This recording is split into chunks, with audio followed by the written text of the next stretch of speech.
All right, I'm here with Randall Lyons of the Massachusetts Marine Trades Association. Randall, a whole lot going on in the marine trades these days, isn't there? There certainly is. Sure. Thank you. Glad to be here, John. Yeah, Appreciate great. the invite as well, for sure. It's always great to chat with you. Talk about the trades these days in the industry and what's going on. Yeah, absolutely. So the industry is still kind of kicking off with a post-COVID rush. I think it's slowed down a little bit, but all things considered, the recreational boating industry continues to do well.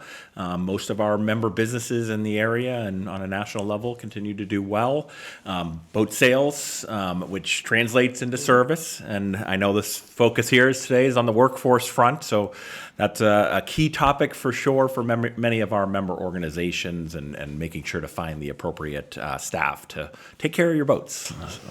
So what's great about working in the trades, in the marine trades? Yeah, I can't say enough about that. I mean, I think that's always kind of one of the top things that I kind of echo when I'm talking to students or I'm talking to businesses. It's we have the opportunity to work with clients and guests that are doing a recreational activity that they love.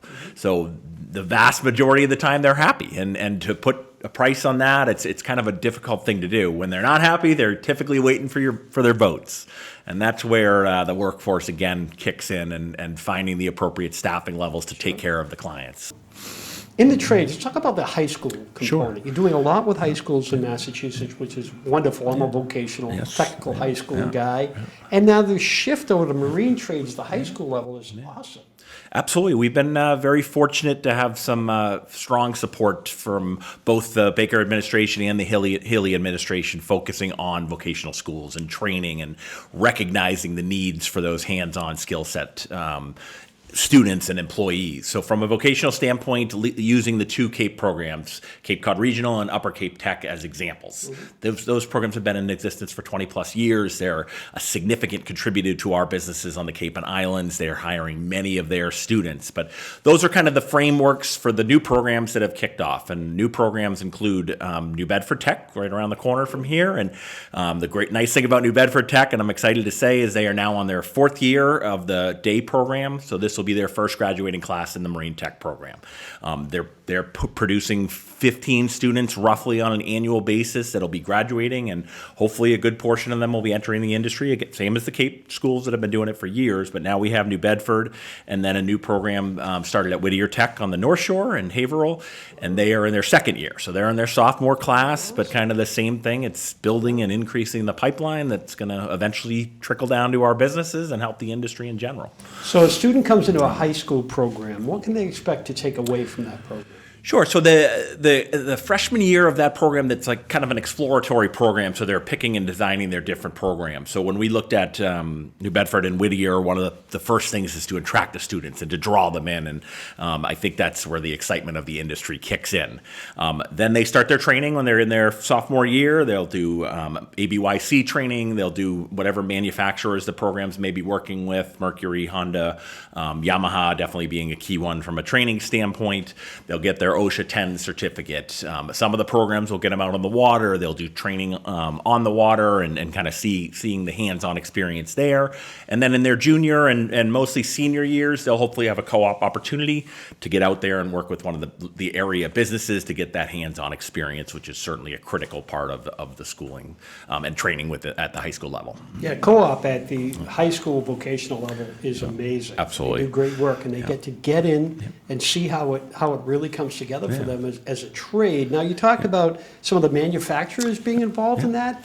How does that, tell me more about that. So depending on the school and what programs they're directly working with, the two biggest ones are Yamaha and Mercury for sure. And if you look at the kind of overall volume, they're about 80% of the total outboard sales or in industry sales. So on that front, they partner with the schools. They'll offer some of their training programs. Some of them have online certificate programs, and those transfer with the student. So if they're graduating, they start in the business and they work for a dealer that sells Yamaha, Mercury, they'll have those certificates already on their resume, and they'll hopefully continue to grow. And that's the key. If you continue to work and grow with a dealer and a business that's sending their employees for training, your growth is going to continue, your salary is going to continue, and that's the other side of it. It's a livable wage within our industry for sure, and it's a lot of fun. All right, so I'm not a high school kid. I've got a couple of years in, let's say, and I want to switch careers. Sure. What's the best way to handle that? So there's a couple different evening programs that I would probably recommend, certificate programs, and that's one thing, working both with Yamaha and Mercury. We have certificate programs at a couple different schools that are offering them right now. Cape Cod Community College is offering a Yamaha certificate program. Worcester Tech is about to start another Yamaha program in January. Bunker Hill has a Mercury program. So there's just some opportunities in there, typically done at night. They're typically a 100-hour certificate program. Kind of get your hands into the industry. You get a certificate at the end of it. And if you've got that skill set, that knowledge right off the bat, that's a good way to kind of kickstart, and you go apply for a business and you show that certificate. Hopefully it'll get you in the door. That's a more than valuable absolutely. certification. I mean, that's gold. It is, absolutely. It's definitely a good training opportunity for sure. There's some funding available. I know the Mass Reconnect is another option right now. We're going to be talking about that at our conference, just to kind of offer that free community college program for over 25. Certificates are going to be included on that. So for job changers, I like that opportunity for sure as well. I think that's a good way to make that change. Talk about that again. Mass Connect? Yes, sir. So Mass Reconnect is a new state program just introduced by the Haley administration, focusing on those over 25 and giving them the opportunity to attend a community college in the state for free.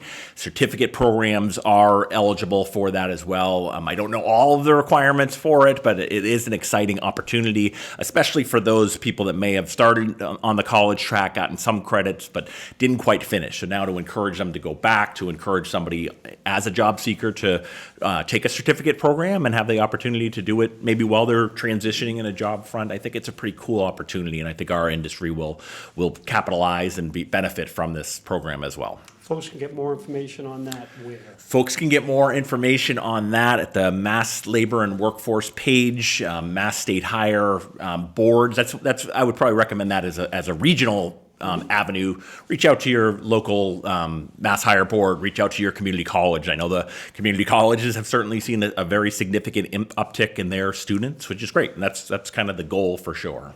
So with the craziness that came out of COVID and voting, so many folks I talked to in the industry are like, we thought COVID was going to kill voting. And it's one of the very few positives that came from COVID was the boating industry is just flourishing.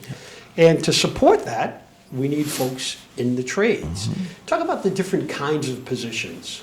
Sure. I mean, you talk about the industry in general increasing for sure. I think one of the things in Massachusetts and that's also happening on a national level is there's new offices of outdoor recreation that are being created and opening. And Massachusetts just opened one. The economic impact of outdoor recreation has been close to 2% of the GDP. It's a significant impact here in the state. I'm bringing that up because at the end of the day, if you look at those type of positions and those type of jobs and the opportunities that are available, a lot of them are the hands-on skill set. Within the industry, marine mechanics and technicians and service department representatives are definitely the biggest on-demand field and openings. So, but the way I look at it, if you have those hands-on skills and you're a young person, you like to work with your hands, you like to tinker with engines, that's where I see the fit, because at the end of the day you can be trained to continue on in that pursuit, and hopefully you'll enjoy what you're doing. You know, in doing the trade special, in talking to some of the employers, in doing the trade special, when I was talking to some of the employees, they talked so much, and the associates talked so much about furthering your education once they got in. So once they got the certification and got in the door, there was so much else that was offered by the employers and by these organizations. Yeah, absolutely, and that's the other key. I mean, it's continuing the pursuit of training and continuing the growth within the industry, and businesses and manufacturers, especially the good ones right now, they know that that's a critical element of retaining staff, but also bringing in new staff with the understanding that you're focused on the future. Yeah, one of the guys was so excited because he was heading off to his V10, his Mercury V10 training, and you would have thought this guy was going to a pre-med, but I'll tell you what, in the end, he might be making as much as a physician celebration. Yeah, next when he absolutely. gets that Yeah. certification. Yeah, and to give them that opportunity to get out and Sure. see different parts of the country from a training standpoint. Some of the manufacturers are out of state. I think it's another cool opportunity for employees as well. But again, continuing that education and growth is key. So then there's the foundation. Yeah. Right, talk a bit about that. Yeah, absolutely. So I'm a trustee with the Mass Marine Trades Educational Trust, which is chaired by Ed Lofgren from 3A Marine, We and love Ed. industry icon Ed's from the the best. educational He standpoint, for he sure. certainly is. Yeah, but at the end of the day, the Educational Trust supports kind of the efforts and avenues of the association, with the key element being the educational side. So through that Educational Trust, we do offer scholarships for those entering the industry and furthering their career from a training standpoint, which is a key offering there. We created a job and career site for our members, so you can post their jobs for complimentary. We've got all of our school information up there. We've got kind of the boating industry 101 to give somebody who's looking to learn a little bit more information there as well. And then we also do grants for kids in boating. So we focus on supporting nonprofit youth boating programs around the state. So we're not trying to reinvent the wheel, but being able to support those organizations that focus on getting kids on the water, kids fishing, and giving them the opportunity that they may not normally have is definitely a key element of what our Educational Trust does as well. So what do you do in your spare time? What do I do in my spare time? I'm a family man. I got 2 great kids, wonderful wife and a dog, and I love to spend time with my family and travel when and where I can, and get on the water as well, for sure. The association does wonderful work. And certainly we've got a lot of tools in the arsenal. And talk about tools, you also provide tools for new members, of folks who are new into the business. We do. That's a key element of one of our membership benefits, and again, working with the state, we're fortunate to be able to offer some training funds for businesses sending their employees out for training, but also our Tools of the Trade program has been a very successful offering.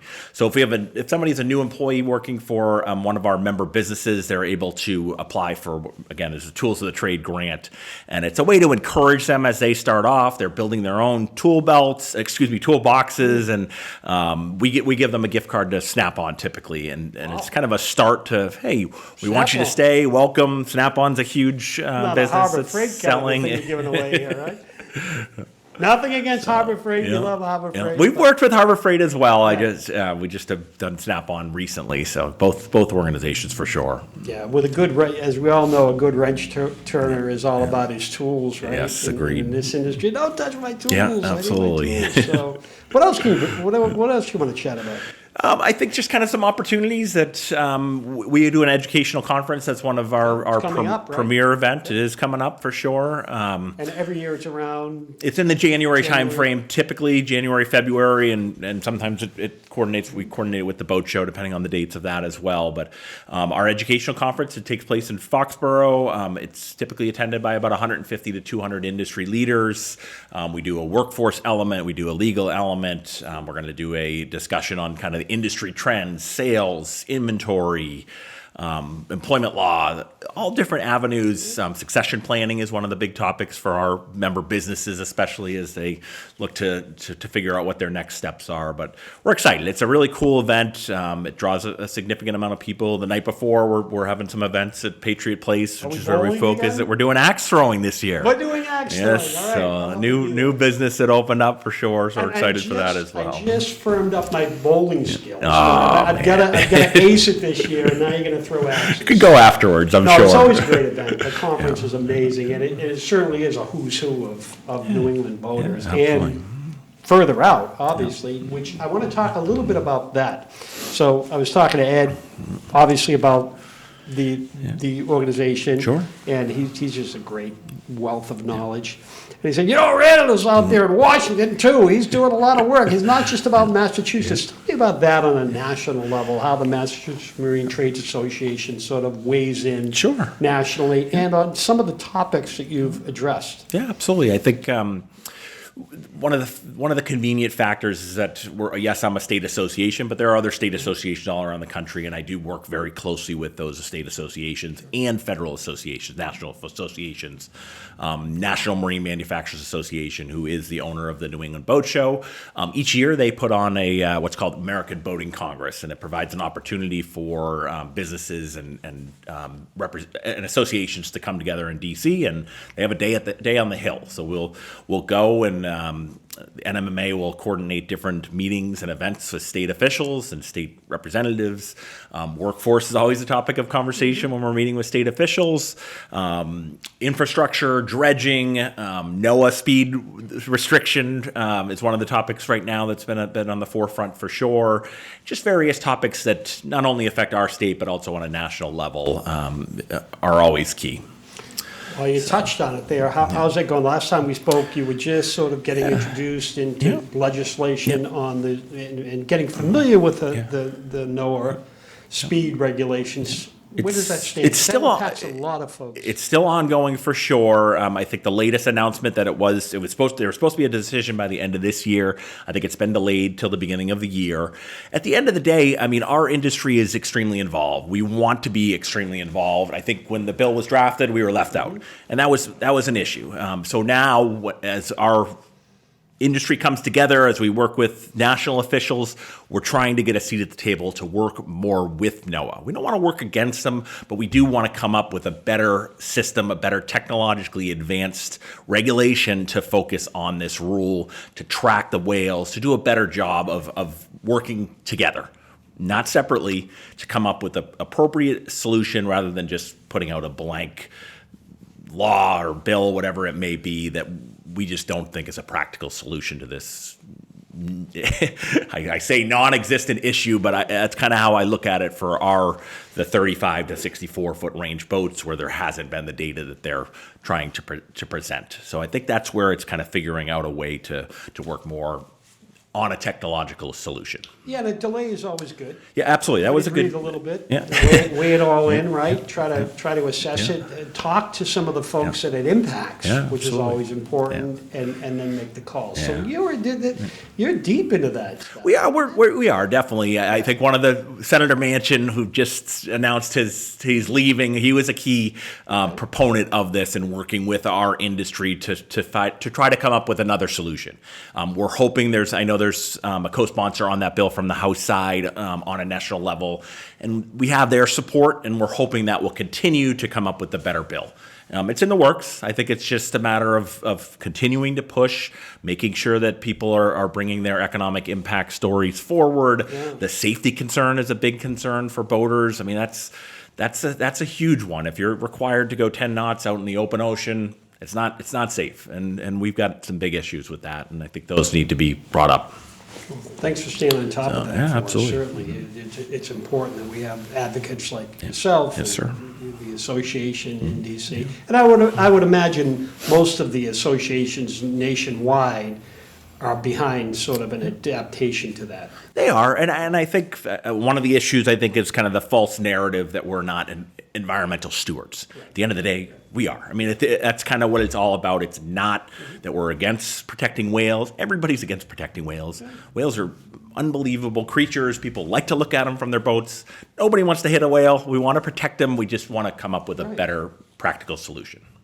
Yeah, and that's been tying as of late into the turbine discussion and argument, the whales. So we all want to do whatever we can do to find a balance between renewables, the environment, and safe boating. Yeah, absolutely. Not only safe boating, I mean, recreational boating. Yeah. We want folks to be out there on the water having fun and enjoying it. Yeah. So I gotta take the moment here. You brought up recreational boating and safe boating. One of the things we are extremely proud of working on right now is the safe boating law in Massachusetts. So originally the bill was called the David Hansen Safe Boating Act. We are working with the Representative Lenatra out of the Plymouth area to rename it the Hansen-Malone Act in honor of Paul Malone, who was the late harbor master out of Weymouth. The original bill was named after a gentleman by the name of David Hansen from Kingston, who passed away back in 2010. This has been on the books for about 10 plus years. There's no current bill for that 18 plus, 16 plus range. We're working to come up with a practical bill to make boating safer in Massachusetts, to make a requirement to have to take some sort of a course. I think it's the statistic is 75% of accidents the Coast Guard presented are individuals that don't have current safe boating laws. Safe boating training, excuse me. So this bill, which we're hoping to get passed in this legislative session, will hopefully help boaters in Massachusetts create a better, safer environment. It's a practical bill. We are for it. We are working to get this passed currently, and it's an exciting opportunity. The more comfortable and safe somebody is on the water, the better off it is for everybody. So, Hansen-Malone Act, and we're hoping to get that passed in the current legislative session. So will that sort of be a license? It will, correct. You'll have a license, and tell me again. Yeah. the stipulations So are? right now, we're the only state in New England that does not have a safe boating requirement. So And this.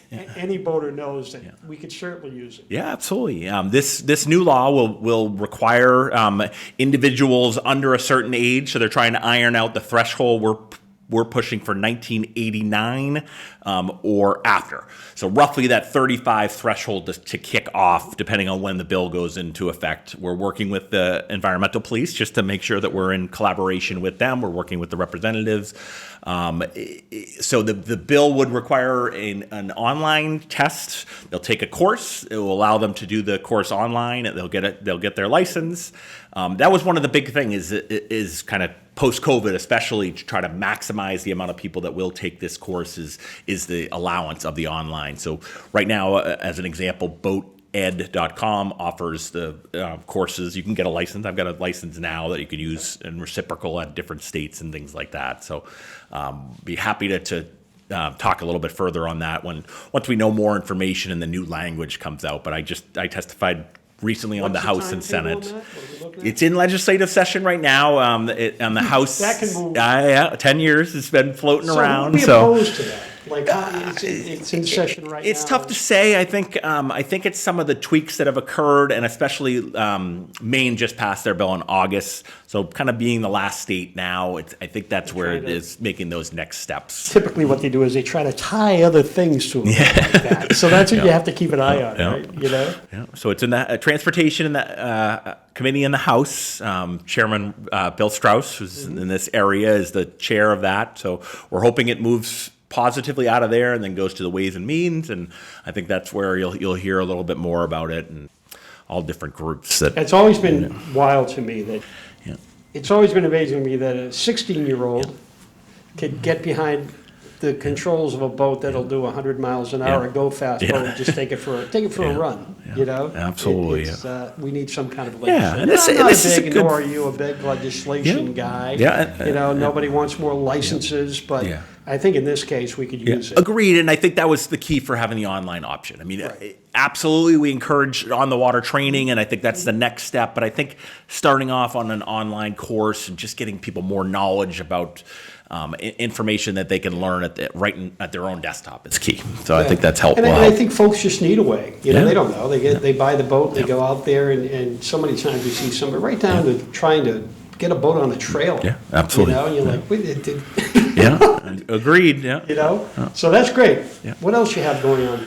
So we represent ultimately the business of boating in Massachusetts, and our advocacy efforts are certainly a top priority. We do have a legislative and government relations representative that we work very closely with, and that's kind of a key attribute of that side. The workforce element, working with schools, and I'm on a few advisory boards for the schools, connecting those students with our member businesses, our educational conference, our training funds, our tools of the trade. Those are kind of some of the membership benefits, but it's all put together into a package. And our goal is to support their businesses. Our tagline is industry growth through collaboration, communication, and education, and that's the key. I mean, we're all in this together. We want our businesses and the members to do well. We want our boaters that the businesses work with to be safe and enjoy what they're doing and maximize their time on the water.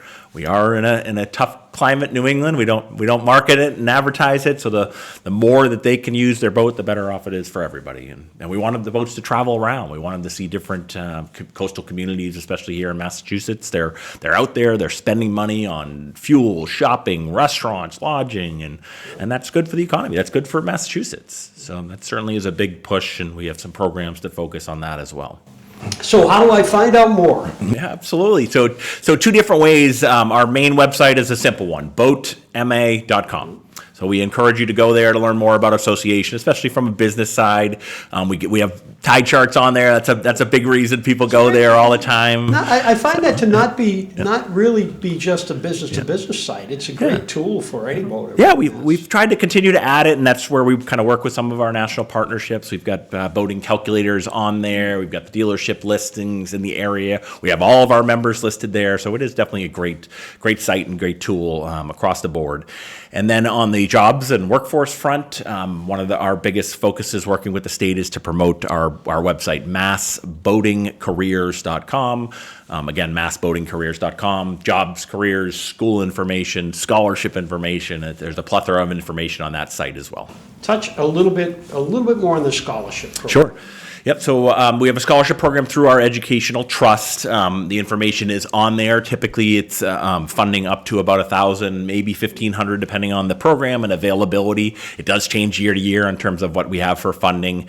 But at the end of the day, if it's a Massachusetts resident who is interested in furthering their career at an approved college that focuses on the marine training, they're eligible for a scholarship. We encourage them to apply, and if we have the funds, we're typically not going to say no. So that's kind of how I look at it and how it goes. We do work with the schools to try to increase their funding. We sometimes work with the school to offer a scholarship on our behalf for a Mass resident. So there are a few different opportunities, and that's kind of always my focus, is we do not want anybody to move away from the industry or training because of funding. I think there are opportunities working with businesses to encourage them and to help defray the costs as well. Great work. So, thank you, sir. Much appreciated. To find out more about exciting career opportunities in the marine trades and the MMTA, visit driftsociably.com and on social media @driftsociably.